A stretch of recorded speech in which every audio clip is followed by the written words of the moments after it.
માવઠાને લઈ અંબાલાલ પટેલની મોટી આગાહી। હજુ પણ આજનો દિવસ દક્ષિણ ગુજરાત પર માવઠાનું સંકટ છે। 25 થી 28 માર્ચ દરમિયાન પશ્ચિમી વિક્ષેપને કારણે વાદળછાયું વાતાવરણ રહેશે। વાદળવાયુ આવશે તે પ્રકારની વાત અંબાલાલ પટેલે કરી છે।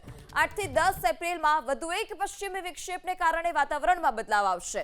એપ્રિલમાં પ્રી મોન્સૂન એક્ટિવિટી થવાની પણ શક્યતા। આ વર્ષે પ્રી મોન્સૂન શરૂ થતાં ગરમીમાં વધઘટ થતી રહેશે।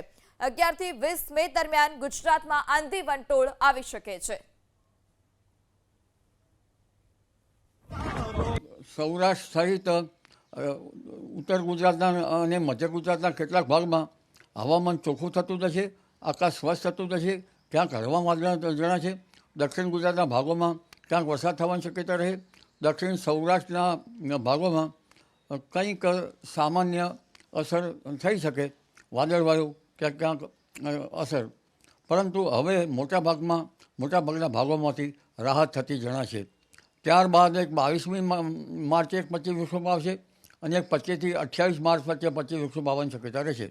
25 થી 28 માર્ચનો આ 25 વિક્ષેપ પહેલાં કરતાં કમજોર રહેશે, પણ જેના કારણે ગુજરાતમાં વાદળવાયુ આવવાની શક્યતા રહી શકે, પરંતુ હવે ધીરે ધીરે દેશના ભાગોમાં તેની અસર વધારે થતી જશે।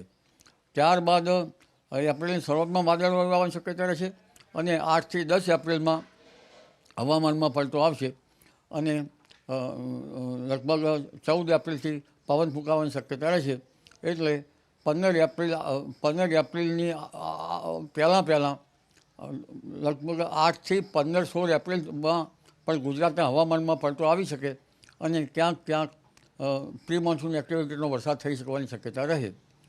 ત્યારબાદ અખાત્રીજની આસપાસ પણ ક્યાંક વાદળવાયુ રહે તો ક્યાંક વરસાદ થવાની શક્યતા રહી શકે।